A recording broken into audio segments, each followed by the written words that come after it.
First law of thermodynamics और उसके application, जितनी भी सारी प्रोसेसेस हमने पढ़ी हैं उन सब में हम एप्लीकेशन देखते हैं, और बाकी सब चीजें हम पढ़ चुके हैं, वर्क डन पढ़ चुके हैं, बाकी सब देखते हैं।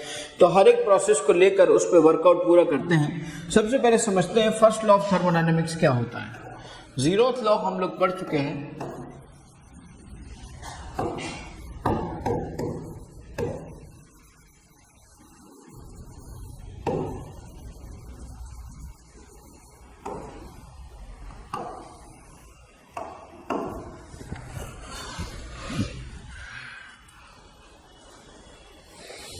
फर्स्ट लॉ ऑफ थर्मोडायनेमिक्स में अगर देखा जाए ध्यान से, फर्स्ट लॉ ऑफ थर्मोडायनेमिक्स को अगर देखा जाए ध्यान से, तो बेटा ऐसे मान लीजिए आपका ये एक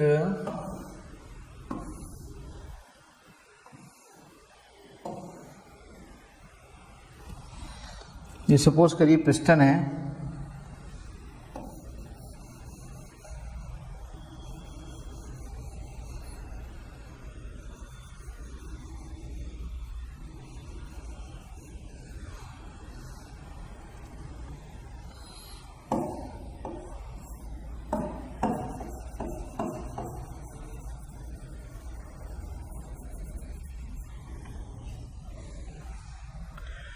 मान लीजिए कि यहाँ पर कुछ आपका क्या है, इसका अपना कोई ना कोई इंटरनल एनर्जी होगी, ऑब्वियसली इसकी अपनी एक इंटरनल एनर्जी होगी, और उसके साथ साथ ये जो प्रेशर अप्लाइड हो रहा है, work done by system, work done on the system. अगर बाय सिस्टम होगा तो प्रेशर नीचे से अप्लाई होगा, अगर ऑन सिस्टम होगा तो प्रेशर ऊपर से अप्लाई होगा, है ना। तो अगर ये ऑन सिस्टम में लेता हूँ, मान लीजिए मैंने ऐसे लिया प्रेशर, तो अगर मैंने प्रेशर ऐसे लिया तो ये आपका प्रेशर हो गया। अब ऑब्वियसली जब ये आपका पहले ये वॉल्यूम आपका V1 वॉल्यूम था, उसके बाद ये वॉल्यूम आपका यहाँ से मान लीजिए ऐसे ऐसे ऐसे चला गया, फिर ये आपका V2 वॉल्यूम हो गया। पहले ये V1 था, फिर ये V2 वॉल्यूम हो गया। इस तरीके से अगर ध्यान से देखो आप तो क्या हो रहा है, बेसिकली वर्क डन हो रहा है। वो ये रहा है कि जो एनर्जी, और यहाँ से हमने एक बत्ती लगाई थी, यानी लैंप लगाया था, और उससे हमने इसको क्या दिया था, उसको हमने Q दिया था। तो हम जब Q दे रहे थे इसको, तो Q देने पर क्या हुआ था, Q इसको दिया था हमने, ठीक। तो फिजिक्स में, अगर फिजिक्स की आप बात करें तो फिजिक्स में ये कहा जाता है कंजर्वेशन के लॉ के हिसाब से कि जो भी हीट दी जाएगी वो दो जगह पे यूज होगी।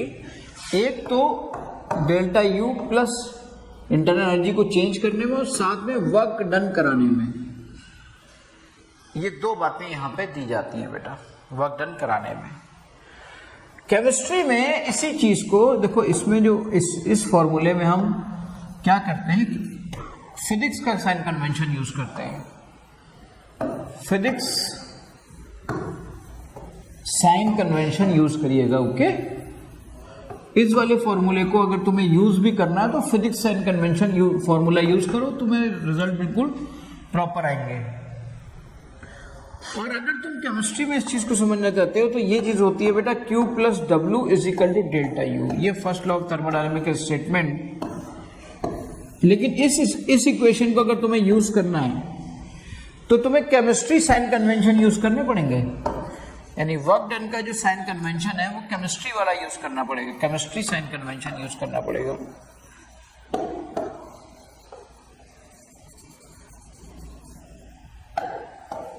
तो तुम्हें केमिस्ट्री वाला साइन कन्वेंशन यूज करना पड़ेगा। अगर तुम ये वाला फॉर्मूला यूज करते हो तो तुम्हें फिजिक्स वाला साइन कन्वेंशन यूज करना पड़ेगा, और अगर तुम ये वाला फर्स्ट लॉ ऑफ थर्मोडायनेमिक्स का फॉर्मूला यूज करना चाहते हो तो तुम्हें केमिस्ट्री वाला यूज करना पड़ेगा। हम बताओ क्या कर रहे हैं, हम केमिस्ट्री पढ़ रहे हैं भाई, तो हम केमिस्ट्री वाला समझेंगे, हमें क्या मतलब है इससे। तो हम ये वाला फॉर्मूला यूज करेंगे और उसमें केमिस्ट्री के साइन कन्वेंशन लगाएंगे। केमिस्ट्री का साइन कन्वेंशन कहता है कि work done on system, work done on system is taken as positive and work done by system is taken as negative। तो ये केमिस्ट्री का साइन कन्वेंशन है, केमिस्ट्री के हिसाब से ये साइन कन्वेंशन होना चाहिए। जबकि फिजिक्स के हिसाब से उल्टा होता है। Work done by system is taken as positive and work done on system is taken as negative. Physics के हिसाब से ये होता है बेटा। तो हम इस वाले साइन कन्वेंशन का यूज करेंगे और एक एक करके चीजों को डिस्कस करेंगे। वर्क डन ऑन सिस्टम ले रहे हैं या वाई सिस्टम ले रहे हैं। हर काम करते हैं ना, हम ज्यादातर एक्सपेंशन को लेते हैं, वर्क डन बाई सिस्टम लेते हैं तो ज्यादा क्लियर हो जाता है। तो हम यहाँ पे बात कर सकते हैं कि वर्क डन बाई सिस्टम को लें अगर, और फर्स्ट लॉ ऑफ थर्मोडायनेमिक्स को लगाएं। तो फर्स्ट लॉ ऑफ थर्मोडायनेमिक्स में किसी को भी लो आप, मतलब कोई भी लो, अगर आप बाई सिस्टम ले रहे हो तो बाई सिस्टम ले लो, अगर आप वाई सिस्टम लोगे तो आप तब भी यही लगाओगे। मतलब मैंने एक बात बता दी, अगर तुम्हें केमिस्ट्री के साइन कन्वेंशन यूज करने तो तुम्हें ये, अगर तुम्हें सही रिजल्ट चाहिए तो ये फॉर्मूला लगा देना। तुम ऐसा मत कर देना कि केमिस्ट्री के साइन कन्वेंशन यूज कर रहे हो, फॉर्मूला फिजिक्स में यूज कर रहे हो, फिजिक्स के साइन कन्वेंशन यूज कर रहे हो, फॉर्मूला इधर यूज कर रहे हो। अगर ऐसे करोगे तो नेगेटिव पॉजिटिव में गड़बड़ होकर आंसर गलत हो जाएंगे, और ये बहुत बार गलतियां लोग करते हैं। इसलिए मैं इस बात को बार बार कह रहा हूं कि इस तरीके का फॉर्मूला मत करना, इस तरीके के कॉन्सेप्ट का इस्तेमाल मत करना बेटा। ऑल्दो मतलब सब दोनों एक ही हैं, दोनों से न्यूमेरिकल वैल्यू सेम आएगी, लेकिन कंडीशन है कि अगर तुम इसको यूज कर रहे हो तो उसमें केमिस्ट्री साइन कन्वेंशन यूज करो, अगर तुम उसमें यूज कर रहे हो तो उसको फिजिक्स साइन कन्वेंशन यूज करो। Although both have the same result आता है, लेकिन तरीका होता है इस्तेमाल करने का। चलिए, एक तरीके से हमने अगर इस चीज को ऑब्जर्व करें तो ये एक तरीके का कॉन्सेप्ट है, किसका कॉन्सेप्ट है? कंजर्वेशन ऑफ एनर्जी का।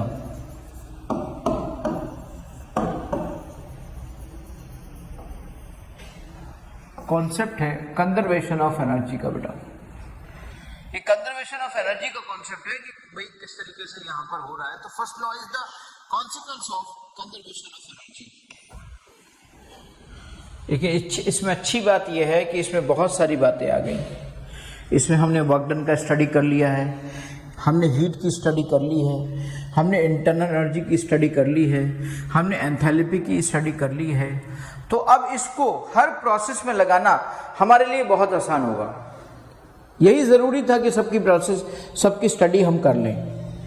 जब इतना हम कर लेंगे, पूरा हर प्रोसेस पे इस पे लगा लेंगे और उसके रिजल्ट्स हम निकाल लेंगे, तब हम जाके समझ पाएंगे कि अब हम चलो क्वेश्चंस करते हैं। और इतने इसके थर्मोडायनेमिक्स के क्वेश्चंस करने के बाद फिर इसी का इस्तेमाल हम केमिस्ट्री में दिखाएंगे। अभी एक मैंने झलक दी भी थी और डिटेल भी उसको करेंगे। मैं यहाँ पे बात करता हूँ सबसे पहले आइसोकोरिक प्रोसेस की।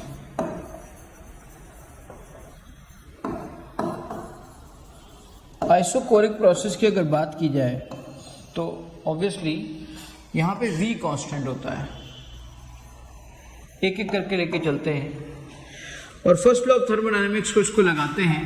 अगर मैं यहाँ पर Q, जैसे कि मैं जानता हूँ कि W अगर बाई सिस्टम लिया जाए तो ये आएगा आपका माइनस, जो जनरल फॉर्मूला होता है वो ये होता है माइनस dV, नहीं एक minute, W V1 to V2 और P dV, ये आपका जनरल फॉर्मूला होता है वर्क डन का।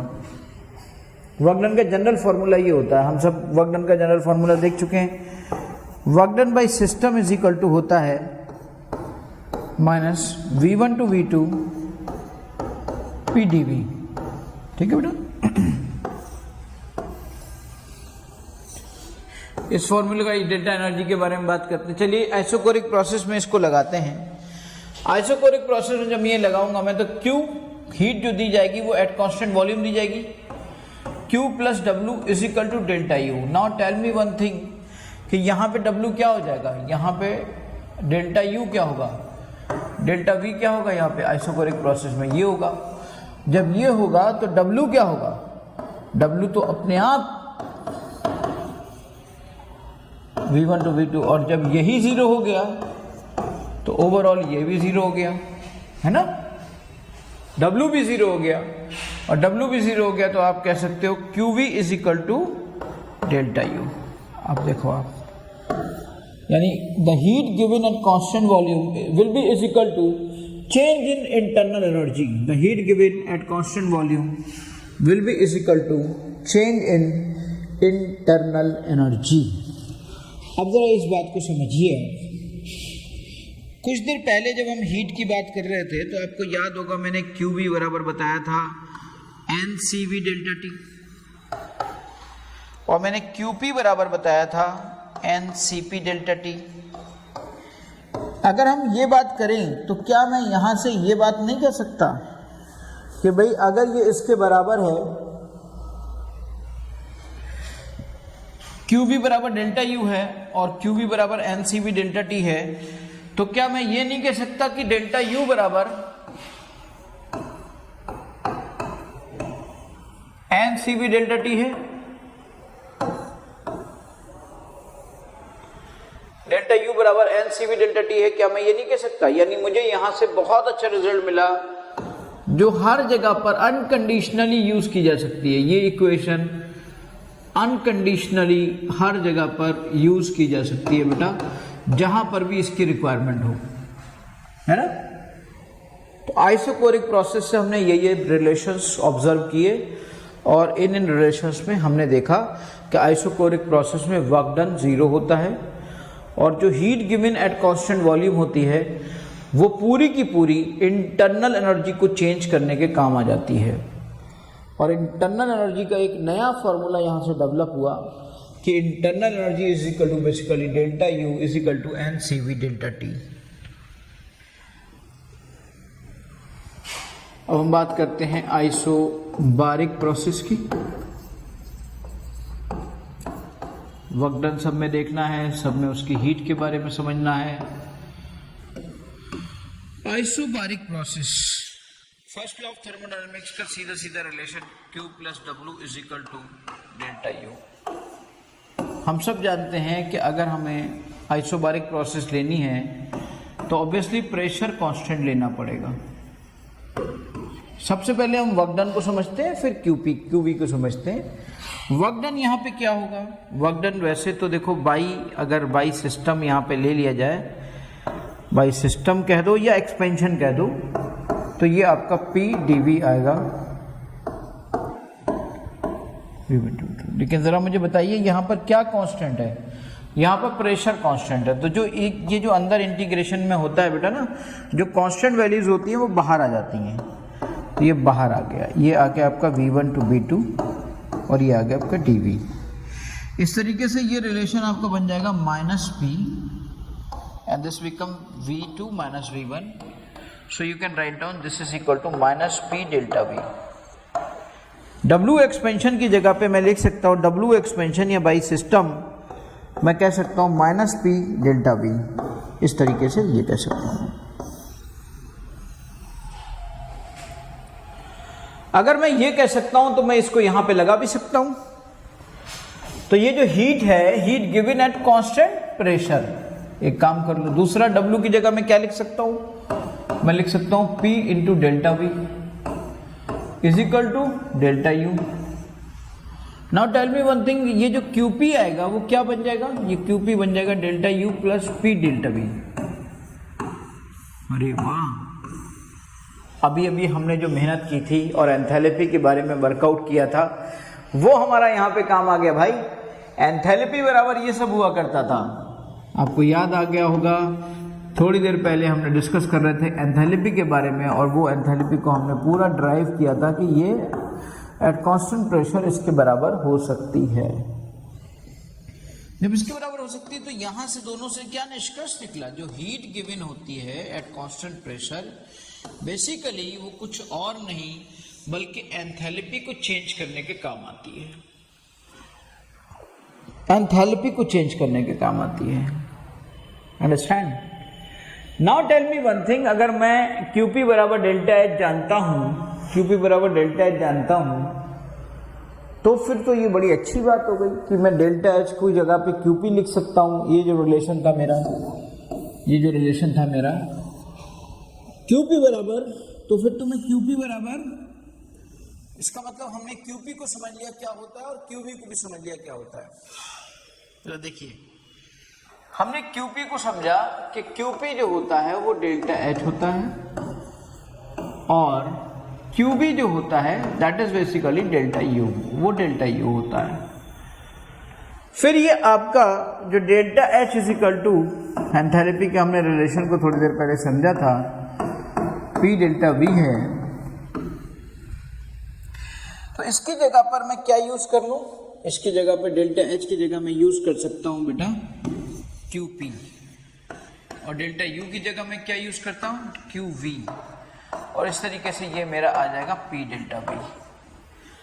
आपको याद होगा कि अभी थोड़ी देर पहले हमने P डेल्टा V को बराबर किया था डेल्टा NGRT के, याद होगा आपको। तो इस तरीके से आप एक बात यहाँ पे समझ सकते हो कि हम एक बात लिख सकते हैं कि QP is equal to QV plus delta NGRT। तो देखिए ये सब के सब रिलेशंस अपने आप निकलते चले जा रहे हैं, इन सब का यूज आपके क्वेश्चंस के अंदर होगा बेटा।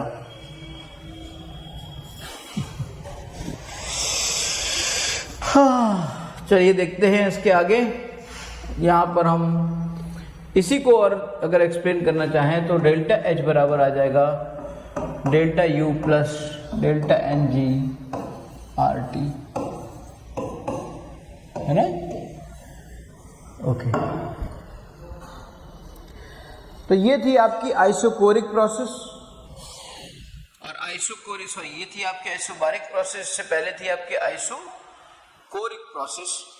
इसके बाद हम समझेंगे कि साइक्लिक प्रोसेस में क्या होता है, और इसके बाद हम समझेंगे आइसोथर्मल प्रोसेस में क्या होता है, फिर हम समझेंगे एडियाबैटिक प्रोसेस में क्या होता है।